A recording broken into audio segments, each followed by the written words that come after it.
الروح القتالية العالية اللي يسعى من خلالها تذويب الكثير من الفوارق. كرة خطيرة وهدف يمني أول في هذه الوضعية. لسه أتكلم على روح قتالية عالية. محمد أمان طويلة إلى الأمام، البيهي خاطئة، هدف ثاني للمنتخب اليمني. هدف ثاني للمنتخب اليمني بهدف كان بغلطة فادحة للدفاع. فرصة العودة بعد 30 دقيقة في هذه اللقطة. سالم ترك الكرة، مصعب حطها جميلة بالراس وهدف أول.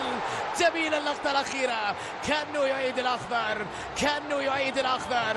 لقد كانت لقطة ومعها عودة الأخضر، ومعها عودة الأخضر، ومعها عودة الأخضر. يا جول، يا عيني يا عيني.